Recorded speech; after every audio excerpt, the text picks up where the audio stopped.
Yo les pido por favor que vayan una vez más a Romanos capítulo 3, carta de Pablo a los Romanos capítulo 3. Pero antes quería comentarles que ayer mi esposa y yo estábamos escuchando a un predicador, uno de nuestros predicadores favoritos, y él estaba precisamente predicando en Romanos, no capítulo 3, sino otros pasajes de Romanos. Pero una de las cosas que este hombre decía es el hecho de que Romanos es la carta más extraordinaria que alguna vez haya sido escrita. No solamente de la Biblia, es que no hay un documento en el mundo entero como la carta de los Romanos. Y él dio varias pruebas. Una de ellas es el hecho de que Romanos es el libro de la Biblia que ha sido más usado por Dios para salvar pecadores. Es el libro más usado por Dios para que personas vengan de la muerte a la vida.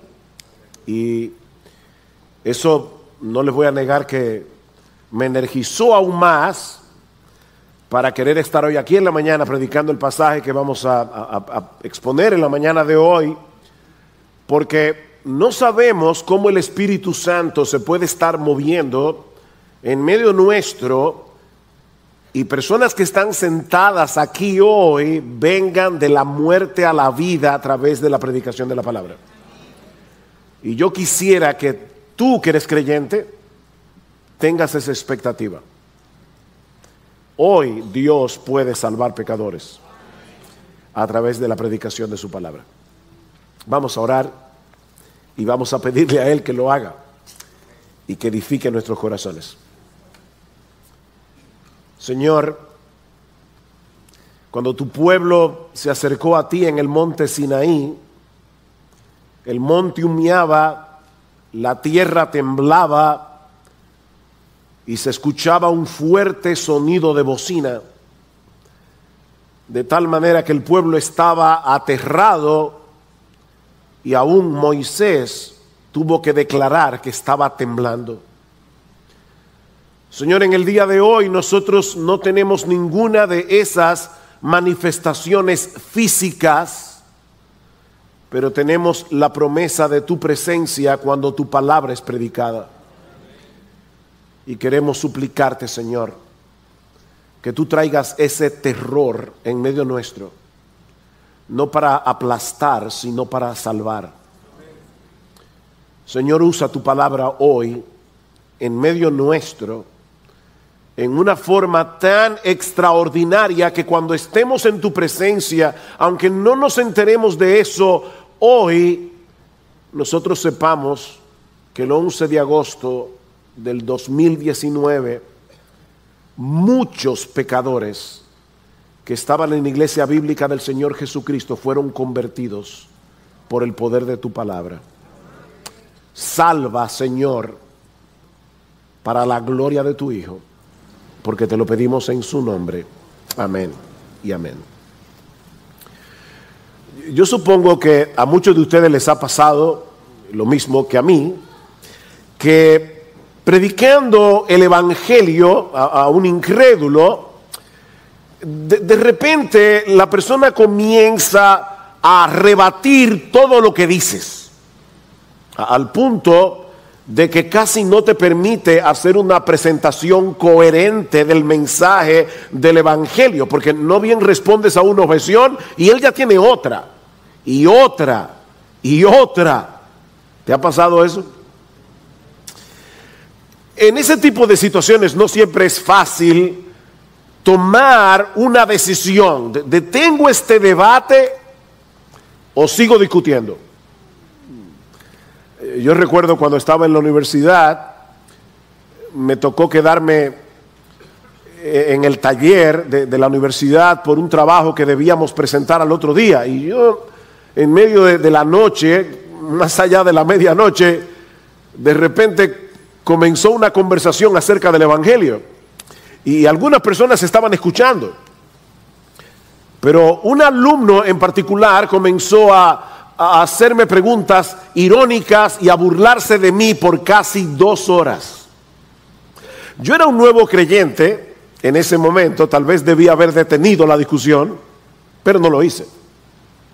No es fácil saber qué hacer, porque no es lo mismo debatir con un incrédulo que sinceramente está tratando de entender lo que tú le estás diciendo y te está haciendo preguntas honestas. ¿Quién es Jesús? ¿En qué consiste la fe? ¿En qué consiste el arrepentimiento? Son preguntas que deben ser respondidas. Pero eso no es lo mismo que enredarse en una discusión con una persona que en su necedad está tratando de estorbar tu predicación.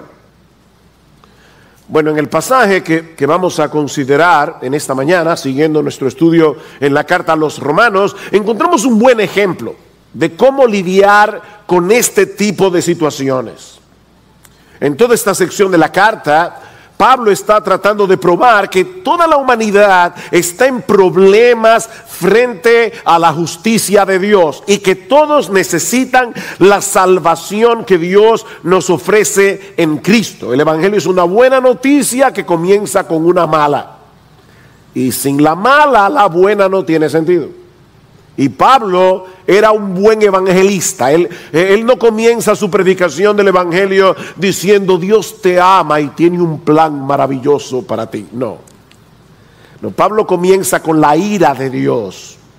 Pablo comienza tratando de mostrar que todos nosotros estamos en pecado, que todos nosotros estamos en problemas cuando tengamos que presentarnos y comparecer delante del tribunal de Dios. A menos que aceptemos como un regalo la justicia que Él mismo nos ofrece por medio de la fe en el Señor Jesucristo. Eso es lo que Pablo está tratando de demostrar en la primera sección de la carta a los Romanos. En Romanos capítulo 1, versículo 18 hasta el final del capítulo 1, Pablo analiza la condición del mundo pagano. Del mundo pagano en general, para llegar a la conclusión, para llegar al veredicto de que todos son culpables. Aunque no tengan la Biblia en las manos, ellos tienen la creación y deberían llegar a la conclusión de que existe un Dios, de que nosotros vamos a tener que presentarnos delante de Él algún día para darle cuentas. Luego Pablo pone su atención en las personas decentes y moralistas de este mundo, en los primeros 16 versículos del capítulo 2, pero llega al mismo veredicto: son culpables con todo y su moralismo. Y finalmente Pablo se concentra en los judíos, en Romanos capítulo 2, versículo 17 hasta el versículo 29. Ahora, este caso es más complejo que los anteriores, porque los judíos eran el pueblo escogido por Dios, era la nación más privilegiada del Antiguo Testamento. Sin embargo, Pablo llega a la conclusión de que a pesar de todos sus privilegios, ¿saben qué? Los judíos también son culpables. Todos somos culpables. Ahora, eso plantea un problema con el que Pablo va a tener que lidiar en los primeros 8 versículos del capítulo 3 que Eric leyó hace un momento. Antes de proseguir con su presentación del Evangelio, Pablo tiene que resolver este problema, porque Pablo conocía muy bien a los judíos. Recuerden que él era judío. Ese era su trasfondo.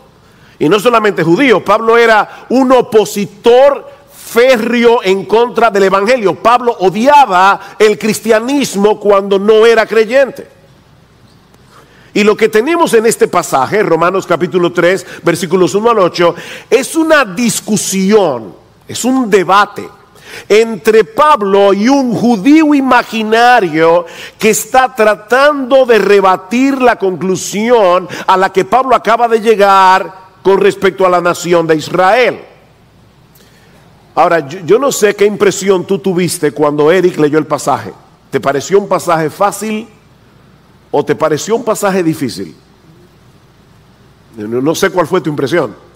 Pero déjenme decirles de entrada que los comentaristas entienden que esta es una de las secciones más difíciles de toda la carta a los romanos.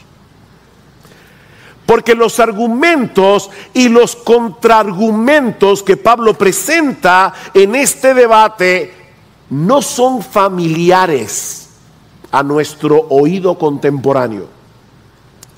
Es como de repente llegar a una discusión donde hay un astrofísico cristiano discutiendo con otro astrofísico ateo.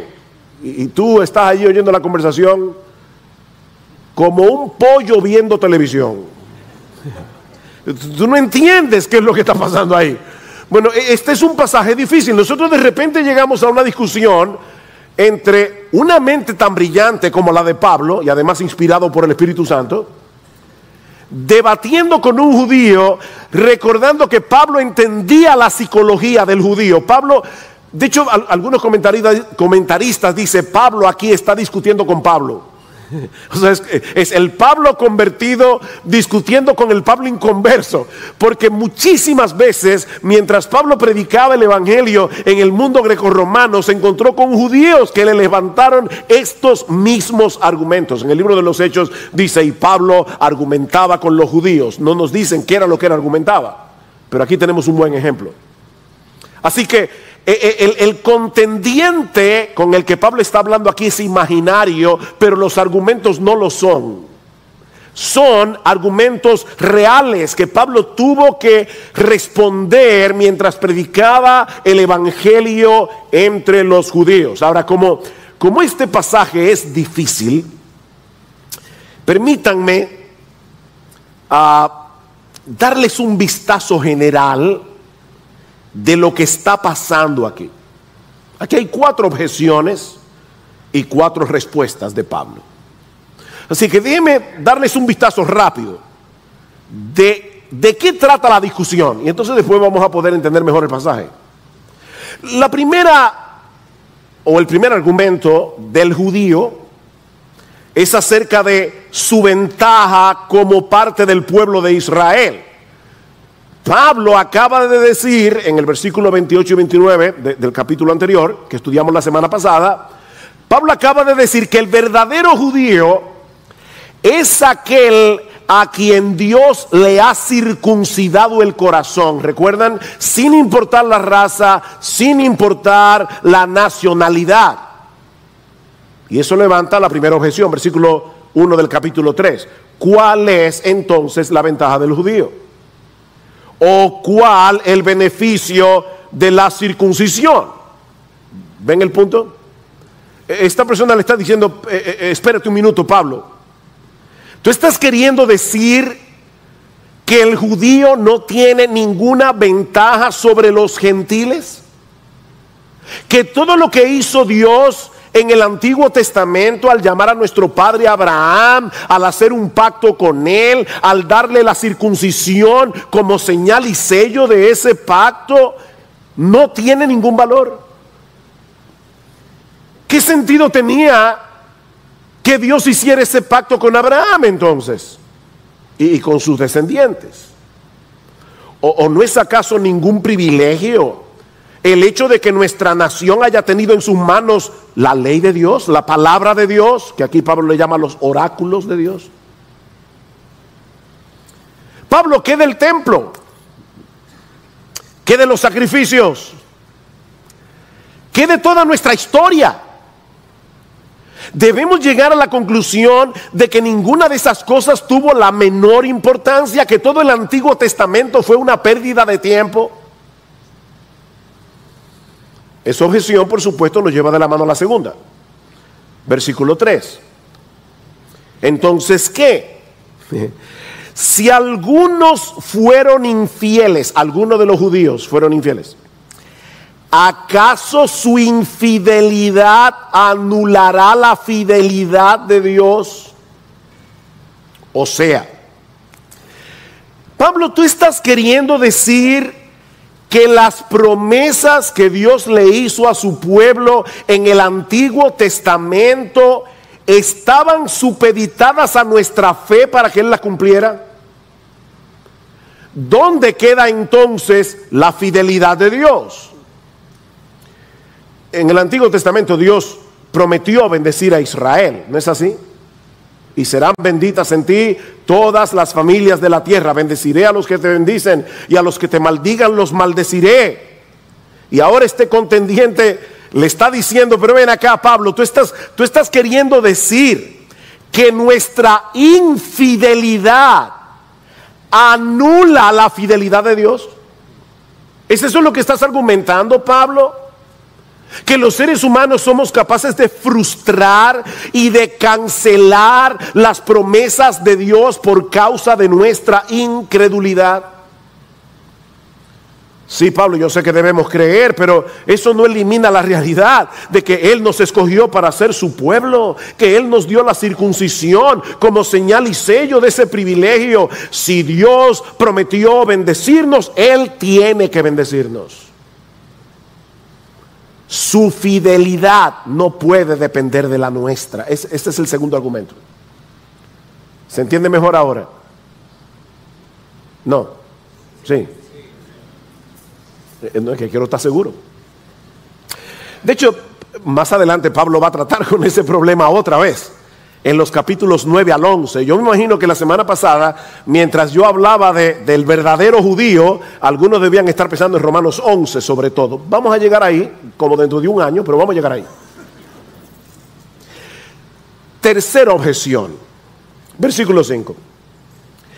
Y si nuestra injusticia hace resaltar la justicia de Dios, ese es el judío hablando, ¿qué diremos? ¿Acaso es injusto el Dios que expresa su ira? Y Pablo dice, hablo en términos humanos.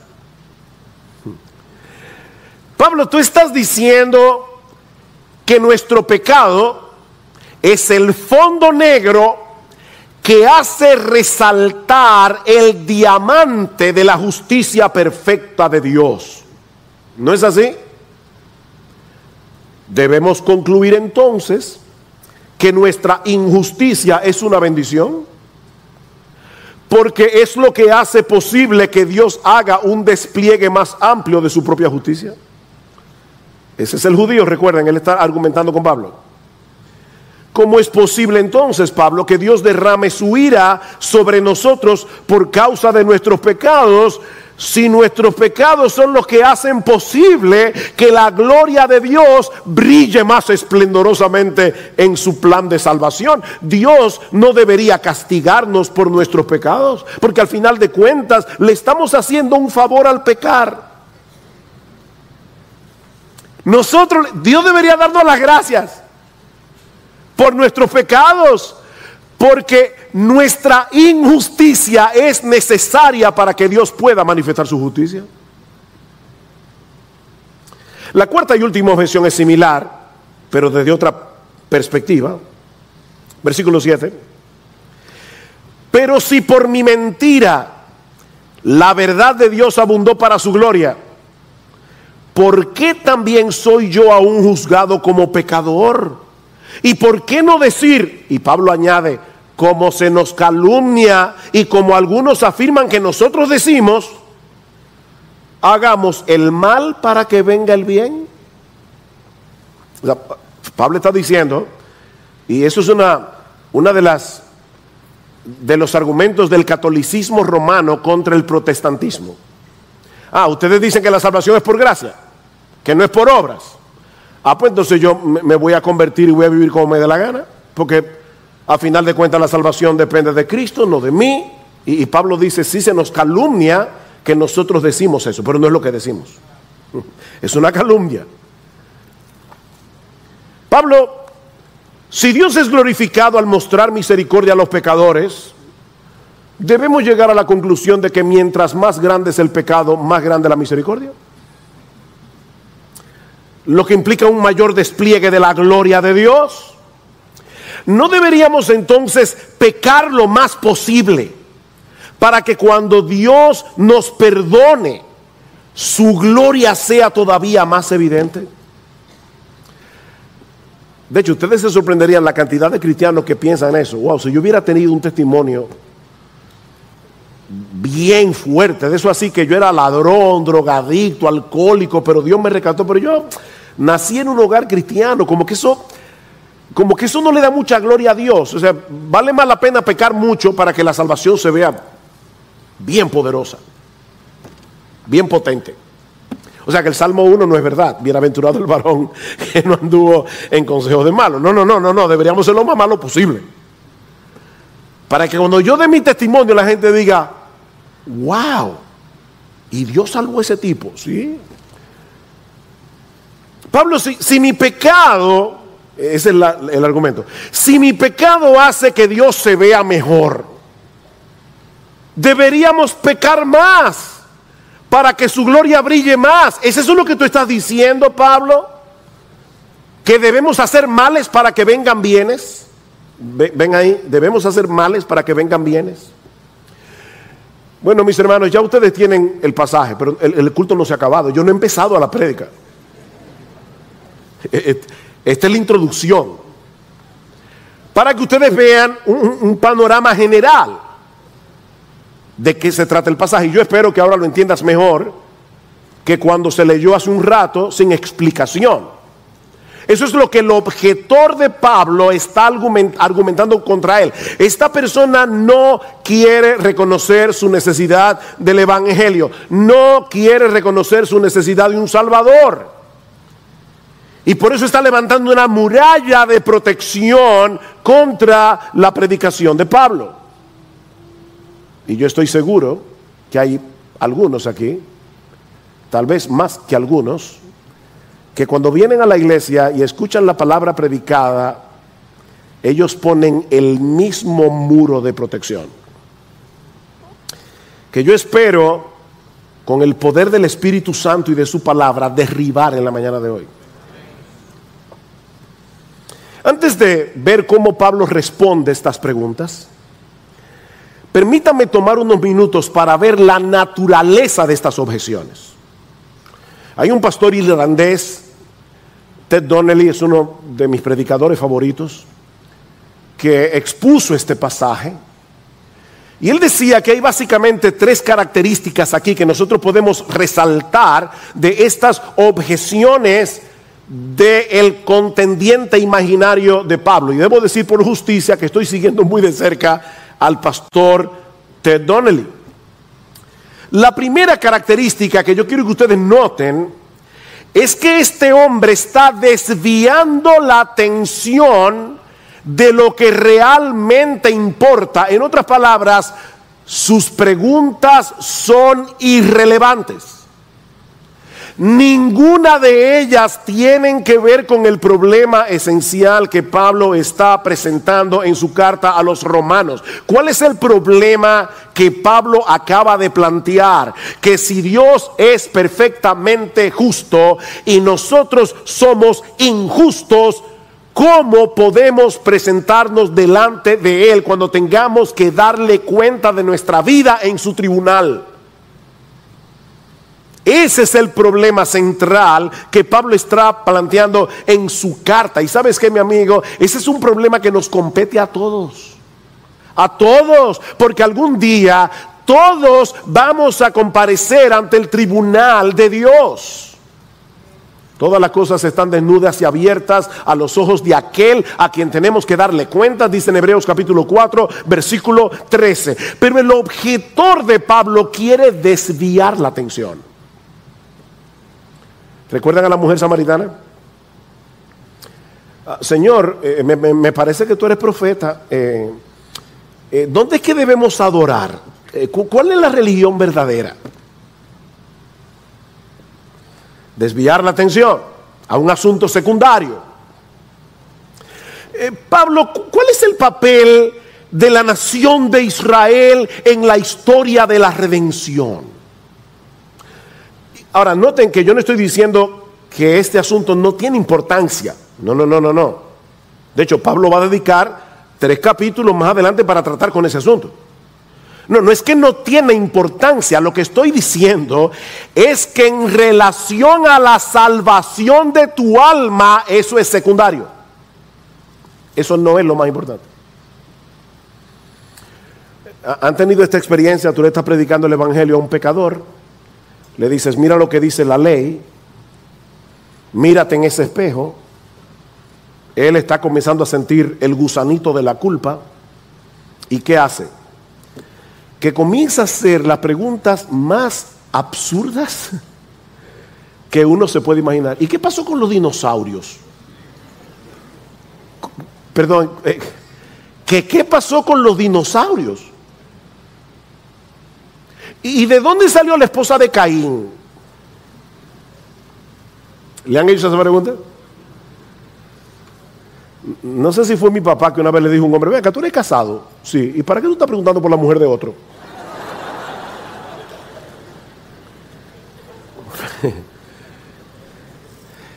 Hay vida extraterrestre. Vida extraterrestre. Esta es clásica. ¿Y qué va a pasar con aquellos que nunca han escuchado el Evangelio? No, ¿y qué va a pasar contigo que sí lo has escuchado? Mi amigo, ¿alguna vez tú te has puesto a pensar en el hecho de que cada segundo de tu existencia tú estás violando el mandamiento más importante de la ley? Amarás al Señor tu Dios con todo tu corazón, con toda tu alma, con toda tu mente, con todas tus fuerzas. Tú y yo violamos ese mandamiento cada microsegundo de nuestra existencia. Esa sí es una cuestión importante, porque algún día tú y yo vamos a tener que presentarnos delante de Dios para darle cuentas a Él de por qué violamos ese mandamiento. ¿O alguna vez te has preguntado por qué Dios tuvo que enviar a su propio Hijo, la segunda persona de la Trinidad, para que se hiciera hombre y muriera en una cruz? ¿Qué tan grave es el pecado para Dios que para redimir la raza humana fue necesario un sacrificio tan costoso? Mi amigo, ¿alguna vez te has hecho esa pregunta? Porque esa pregunta sí es importante. Esas son cosas que tú no puedes darte el lujo de ignorar. Hay cosas que nosotros podemos ignorar y no hay problema. Yo no sé cómo es que la vaca come hierba verde y da leche blanca, no entiendo eso, pero no hay problema con ignorar eso. Pero vemos también, en segundo lugar, que estas objeciones no tienen fin. No tienen fin. Si Pablo no le hubiera puesto un corte, probablemente hubiera seguido preguntando. Esta persona no parece tener un interés genuino en encontrar respuesta a sus preguntas. Él simplemente está levantando una objeción tras otra para no tener que enfrentar la realidad de su propio pecado frente a la justicia de Dios. A veces yo he estado debatiendo con un inconverso y la impresión que yo tengo es que cuando yo estoy hablando, él no me está escuchando, él está ya formulando la otra pregunta, porque no le importa la respuesta. ¿Se han topado con personas así? Te hacen una pregunta y no bien terminas de responderla, ya está formulando otra y otra y otra, porque no están interesados en la verdad, sino en justificar su rebeldía contra Dios. Ahora, lo más terrible de estas objeciones, la tercera característica, es que se vuelven cada vez más irreverentes. Van subiendo de tono hasta llegar al grado de insolencia y de blasfemia. Y eso es evidente cuando tú comparas la primera pregunta con la última. Yo decía hace unos minutos que la primera pregunta, aunque desvía la atención para un asunto secundario, no es una mala pregunta en sí misma. Pablo, ¿y qué pasa con el Antiguo Testamento? ¿Qué pasa con el pacto abrahámico? ¿Qué pasa con las promesas que Dios le hizo a la nación de Israel? No es una pregunta sin importancia. Un judío sincero podía hacer esa pregunta al apóstol Pablo sin tener una mala intención. Pero la segunda pregunta no solo desvía la atención, sino que en una forma muy sutil conecta la fidelidad de Dios con mi fidelidad o con mi infidelidad. Pablo, si Dios promete algo, ¿no debería cumplirlo independientemente de si yo creo o no creo? La tercera objeción es tan ridícula y tan pecaminosa que Pablo parece excusarse con sus lectores, habla en términos humanos, al decir, pero Dios no debería castigarnos por nuestra injusticia, porque nuestra injusticia le hace un favor a Él. Y la cuarta objeción es tan perversa que Pablo ni se molesta en responderla. ¿Se dieron cuenta? Pablo ni se molesta en responderla.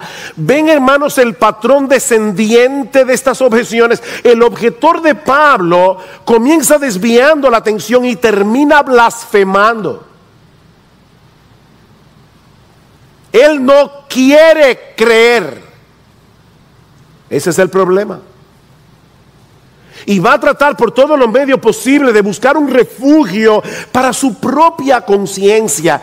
Muchos de estos objetores experimentan un sentimiento de culpa cuando escuchan el evangelio. Y es precisamente por eso que prefieren desviar la atención o ridiculizar al predicador. El gusanito los está molestando.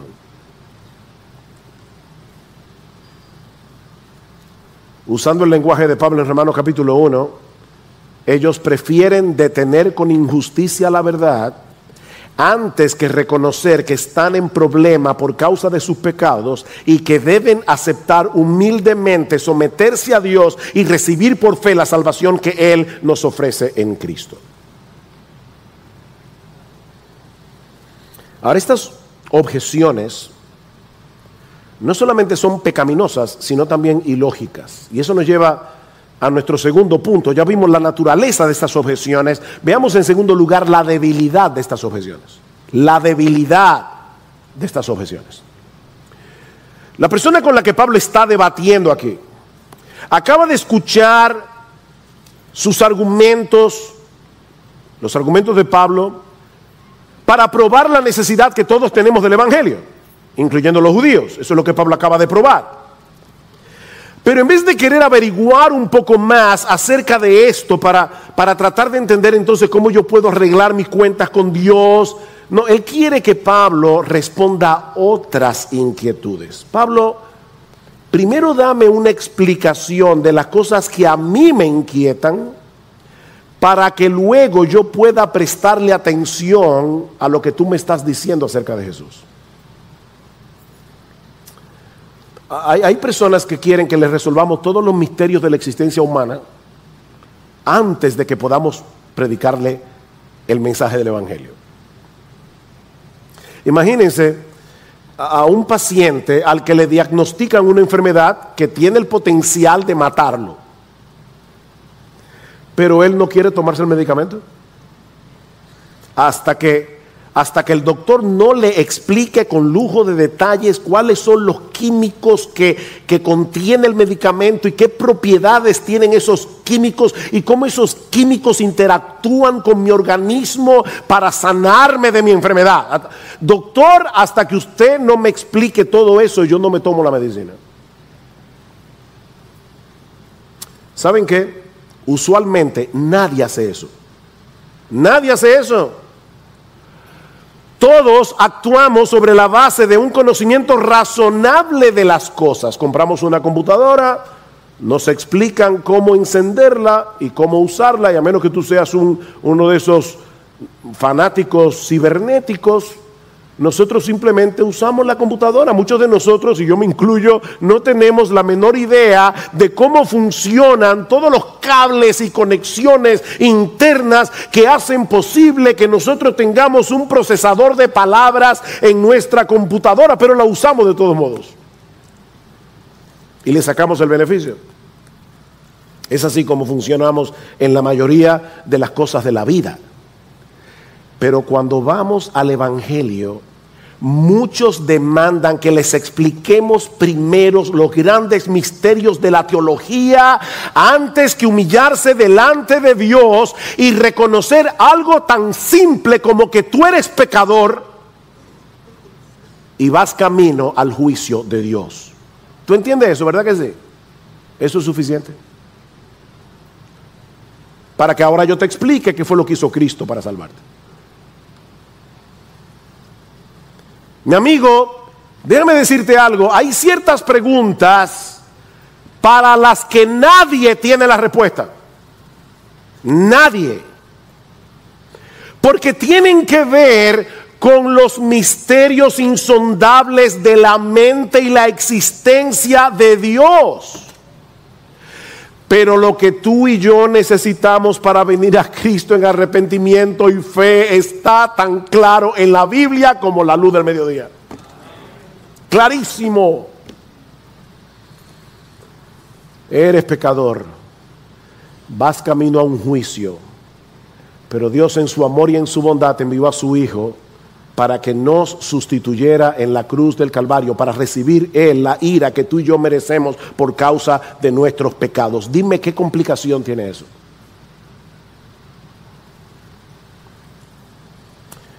Pero la segunda debilidad de estas objeciones es muchísimo más seria que la anterior. Y es que al objetar el mensaje del Evangelio, mi amigo, tú te estás atreviendo a sentar a Dios en el banquillo de los acusados para que responda a tus preguntas. Tú has cambiado los papeles. Como si Dios y tú fueran del mismo tamaño. Ven acá. Yo a veces, yo digo, wow, Señor, la verdad es que tu paciencia no tiene límites. Tú estás hablando con un pecador y sale con una pachotada, como decimos los dominicanos. Ven acá. ¿Cómo que Dios?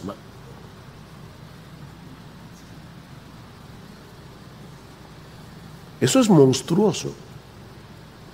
Eso es monstruoso. Mi amigo, Dios no tiene que responder a tus preguntas. Dios no tiene que satisfacer tus inquietudes para que entonces tú le hagas el favor de venir humillado delante de Él pidiéndole que tenga misericordia de ti. No es así que funcionan las cosas. Más adelante, cuando lleguemos al capítulo 9 de Romanos, vamos a encontrar a Pablo envuelto en un debate similar al que estamos estudiando hoy. El objetor imaginario, cuando Pablo le habla de la soberanía de Dios en la salvación, le pregunta a Pablo, ¿por qué pues inculpa? Porque ¿quién ha resistido a su voluntad? El gran problema, ¿verdad? Dios es soberano. No hay nada que hacer. ¿Cómo que no hay nada que hacer? El Dios soberano te está diciendo que las puertas de la salvación están abiertas de par en par y que Él envió a su Hijo a morir por nuestro pecado y que la salvación es para el que quiera. ¿No lo dice eso en su palabra? ¿Por qué pues inculpa? ¿Recuerdan la respuesta de Pablo? Mas antes, oh hombre, ¿quién eres tú para que alterques con Dios? En otras palabras, Pablo le está diciendo, pero ven acá, ¿qué es lo que tú te has creído? Y yo lo digo en ese tono, yo no estoy molesto por si acaso, porque yo creo que es el tono de Pablo. Yo no creo que Pablo está diciendo, ¿quién eres tú para que alterques con...? No. Pablo está sentando a esa persona en su lugar. ¿Quién eres tú? Oh hombre, ven el punto. Tú eres un hombre. ¿Quién eres tú para que alterques con Dios? Lo mejor que puede hacer una criatura es colocarse en su posición de criatura y aceptar la distancia infinita que hay entre nosotros y la mente de Dios. No es Dios el que tiene que darnos cuentas de sus actuaciones. No es así que funcionan las cosas. Somos nosotros los que estamos sentados en el banquillo de los acusados. Somos nosotros los que tenemos que responder delante de Él. Mi amigo, a final de cuentas, óyeme por favor, a final de cuentas, no importa lo que tú pienses acerca de Dios. Lo único que importa es lo que Él piensa acerca de ti.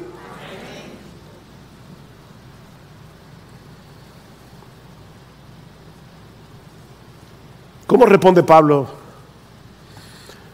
a las objeciones de su contendiente? Eso nos lleva a nuestro tercer y último encabezado. Ya vimos la naturaleza de las objeciones, las debilidades de las objeciones. Veamos ahora en tercer lugar la respuesta a las objeciones. Vean una vez más versículos 1 y 2. Primera objeción. ¿Cuál es entonces la ventaja del judío? ¿O cuál es el beneficio de la circuncisión? Respuesta de Pablo. Pablo es brillante.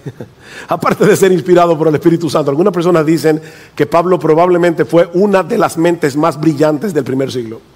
Porque no olviden que la inspiración del Espíritu de Dios no anula la participación humana en el escrito. Y esto es un misterio, cómo un hombre puede escribir inspirado por el Espíritu Santo y lo que sale viene con su personalidad, pero al mismo tiempo es inspirado por el Espíritu de Dios. Así que no solamente entendemos a Dios a través de la Biblia, entendemos también a los escritores de la Biblia a través de los que escribieron. Y ahora la respuesta de Pablo. ¿Qué ventaja tiene el judío? Grande en todo sentido. En todo sentido.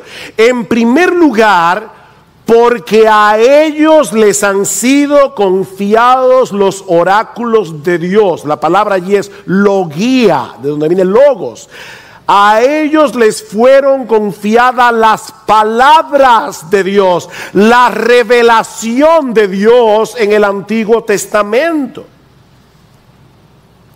Ahora, noten que Pablo dice en primer lugar, y no dice luego en segundo lugar, en tercer lugar, se queda en primer lugar.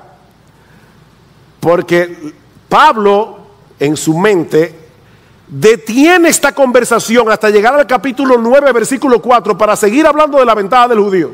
Increíble. Se detiene allí y pum, lo agarra de nuevo en el capítulo 9. Pero dice, en primer lugar, porque a ellos les fue confiada la palabra de Dios. Es un enorme privilegio tener acceso a la Biblia. Es lo que está diciendo Pablo, pero el hecho en sí de tener la Biblia en sus manos no es una especie de seguro de vida contra la ira de Dios en el día del juicio. En ese sentido, ninguna nación tiene ventaja contra otra. Déjenme ponerles un ejemplo. Vamos a suponer que aquí tenemos a un niño al que vamos a llamar Juan y a otro niño al que vamos a llamar Pedro. Juan vive en un hogar totalmente destruido. El padre es un alcohólico, la madre es un inmoral que no se ocupa de ninguno de sus hijos. Pedro vive en un hogar donde los dos padres son cristianos, aman al Señor, están involucrados en su iglesia y están tratando de criar a su hijo bajo los principios de las Escrituras. Pregunta, ¿hay alguna ventaja de Pedro por encima de Juan? ¿Sí o no? Claro que tiene ventaja. Claro que tiene ventaja. Pero ¿saben qué? Cuando hablamos de la salvación del alma, los dos necesitan nacer de nuevo. Los dos necesitan arrepentirse. Los dos necesitan al Salvador que el Evangelio ofrece. Eso es lo que Pablo está diciendo. Claro que los judíos tienen ventajas sobre los gentiles, pero esas ventajas no los eximen de la ira de Dios. Vean el versículo 9. Entonces, ¿qué? ¿Somos nosotros los judíos mejores que ellos, los gentiles? De ninguna manera, porque ya hemos denunciado que tanto judíos como griegos, y ese era todo el mundo en aquellos días, están todos bajo pecado. Tienen ventajas, pero necesitan la salvación. Segunda objeción, versículo 3. Entonces, ¿qué? Si algunos fueron infieles, ¿acaso su infidelidad anulará la fidelidad de Dios? De ningún modo, dice Pablo. Antes bien sea hallado Dios veraz, aunque todo hombre sea hallado mentiroso, como está escrito, para que seas justificado en tus palabras y venzas cuando seas juzgado. Pablo está diciendo aquí, no, la incredulidad del hombre no hace nula la fidelidad de Dios. No. Porque Dios es fiel cuando promete y es fiel cuando advierte. En su palabra Dios no solo promete bendecir a aquellos que vienen a Él en arrepentimiento y fe. Él también promete castigar a todos aquellos que se mantienen en su impenitencia. Así que la impenitencia y la incredulidad del hombre no anula la fidelidad de Dios. Dios sigue siendo fiel porque Él ha dicho claramente que va a castigar todo pecado. Dios es fiel cuando cumple sus promesas, pero también es fiel cuando cumple sus amenazas. De ninguna manera, dice Pablo, es inaudito pensar que Dios no va a tomar en serio sus palabras. El hombre hace eso, pero Dios no. Por eso que Pablo dice, sea Dios veraz y todo hombre mentiroso. El hombre te dice una cosa, está pensando otra, te promete una cosa, no la cumple, te amenaza, tampoco lo cumple. Dios no es así. Sea Dios veraz. Y para probar su punto, Pablo cita el Salmo 51. Cuando David está confesando su pecado con Betsabé, luego de haber sido confrontado por el profeta Natán. Déjenme leerles el versículo completo que Pablo está citando. En el Salmo 51 dice David, contra ti solo he pecado y he hecho lo malo delante de tus ojos. Y yo estoy confesando esto, dice David, para que seas reconocido justo en tu palabra y tenido por puro en tu juicio. David quiere dejar bien claro que Dios siempre tiene la razón cuando juzga y castiga el pecado, aunque a ti no te parezca así. Dios siempre es justo cuando castiga el pecado. Él siempre será coherente con su carácter santo y justo en cada uno de sus veredictos contra la raza humana. La realidad de nuestro pecado evidencia la realidad de la justa justicia de Dios. Por eso que Pablo más adelante va a decir en Romanos 3:19, dice, ahí está la ley. ¿Sabes para qué? Para que toda boca se cierre. Mira la ley y pregúntate si tú no mereces la ira de Dios. Tercera objeción. Versículos 5 y 6. Y si nuestra injusticia hace resaltar la justicia de Dios, ¿qué diremos? ¿Acaso es injusto el Dios que expresa su ira? Hablo en términos humanos. Y otra vez dice Pablo, de ningún modo. Pues de otra manera, ¿cómo juzgaría Dios al mundo? Esto es brillante. Recuerden, mis hermanos, el proceso de argumentación que hay aquí. El judío con el que Pablo está debatiendo, básicamente está argumentando que ya que la injusticia de ellos es una oportunidad para que Dios manifieste las admirables cualidades de su carácter, bondad, perdón, compasión, misericordia, sería injusto que Dios los castigara por su pecado cuando en realidad ellos le estaban haciendo un favor a Dios al pecar. Dios, te estoy dando una oportunidad para que tú te muestres en tu gloria. Ese es el argumento del judío. Pablo le dice, espérate, ese argumento es absurdo. Porque los judíos aceptaban el hecho de que Dios iba a castigar el pecado de las naciones gentiles. Por eso que Pablo dice, oye, entonces ¿cómo Dios va a juzgar al mundo no judío? Pero si el judío tiene razón en lo que acaba de decir, entonces Dios no debería castigar a nadie. ¿No es así? Dios no debería juzgar al mundo. Él debería darle gracias a todo el mundo, no importa de qué nacionalidad sean. Porque si la injusticia de los judíos, como está pensando este judío, ¿verdad? Si la injusticia del judío atrae la bendición de Dios, debemos llegar a la conclusión de que la injusticia de los gentiles también. Así que si Dios tiene que agradecerle al judío por su pecado, debería agradecer también a los gentiles. Pero el judío no iba a aceptar eso, porque no, a los gentiles hay que castigarlo. O sea, es una regla para ti y una regla diferente para él. ¿Se entiende el argumento?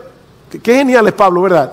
Entonces, ¿cómo Dios va a juzgar el mundo? Dios no debería juzgar a nadie. Dios debería llamar a toda la humanidad y decirle, ay, gracias por sus pecados. Eso me permitió mostrar las glorias de mi salvación. Pero él sabe que el judío no va a aceptar eso. Va a decir, no, espérate, no. Yo estoy hablando de los judíos. A los gentiles no, que le den fuego. No es que si tu argumento es correcto, tiene que aplicársele a todo el mundo.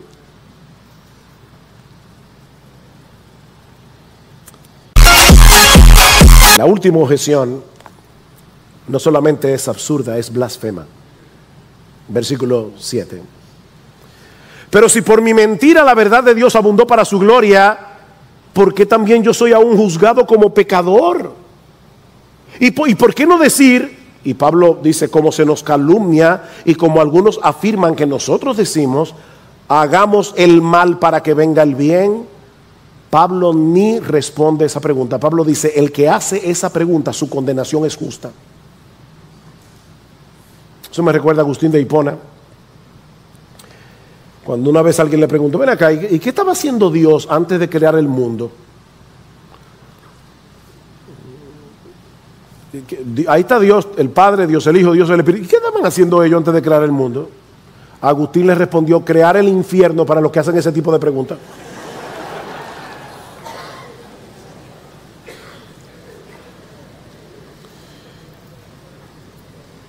De paso, esto nos enseña, mis hermanos, que nosotros necesitamos sabiduría para saber cuándo llegó la hora de detener la discusión. Hay un momento en que hay que decirle, stop. Ya, de verdad, no creo que sea necesario que yo responda a tus preguntas, porque no vamos a llegar a ningún sitio. No tiene sentido. No tiene sentido. Hay un momento en que tenemos que hacer eso, no tiene sentido. Y Pablo concluye este pasaje con una declaración muy sobria. Pablo dice, la condenación de este tipo de personas es justa porque su argumentación, mi amigo, escúchame bien, la argumentación de este contendiente imaginario de Pablo no es fruto de su inteligencia, es fruto de su rebeldía, de su obstinación y de su soberbia. Mi amigo, no confundas una cosa con la otra. Porque tal vez tú te percibes a ti mismo como una persona muy aguda, intelectualmente hablando, y te sientes superior a estos pobres cristianos que se han humillado.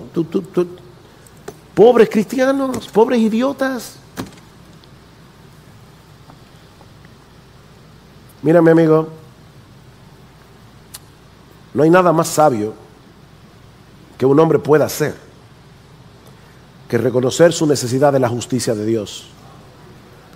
La justicia que Dios da libremente al pecador, porque no tiene ninguna justicia propia. Así que Dios se la da.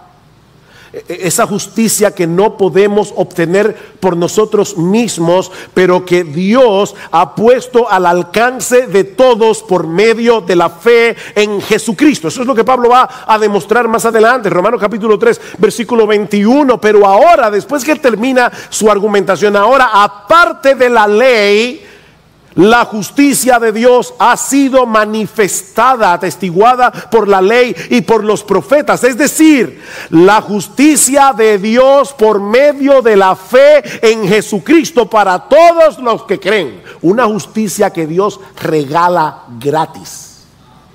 La que tú no tienes, te la regalan por medio de la fe en Jesucristo. Mi amigo, no continúes argumentando con Dios. No lo hagas. Mira, yo estoy seguro que más de una vez tú has experimentado sentimiento de culpa por tus pecados. Yo estoy seguro de eso. De hecho, déjame decirte algo. Muchas veces este tipo de argumentación pecaminosa no es otra cosa que un mecanismo de defensa para tratar de justificarte delante de tu propia conciencia.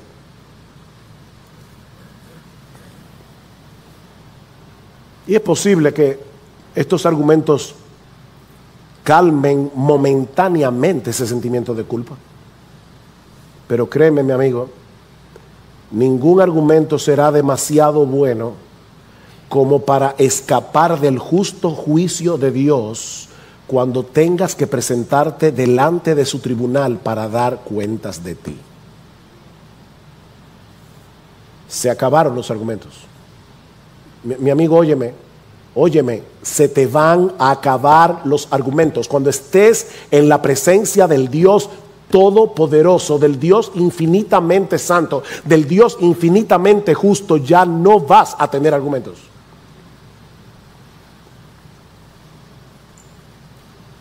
Mi amigo, deja esa discusión inútil.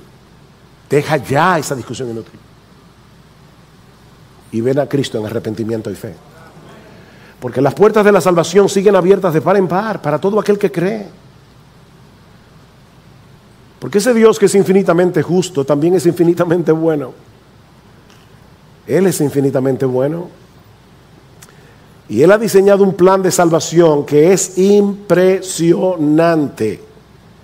La ira que tú y yo merecemos por causa de nuestros pecados, Jesucristo voluntariamente decidió asumirla en la cruz del Calvario. Voluntariamente.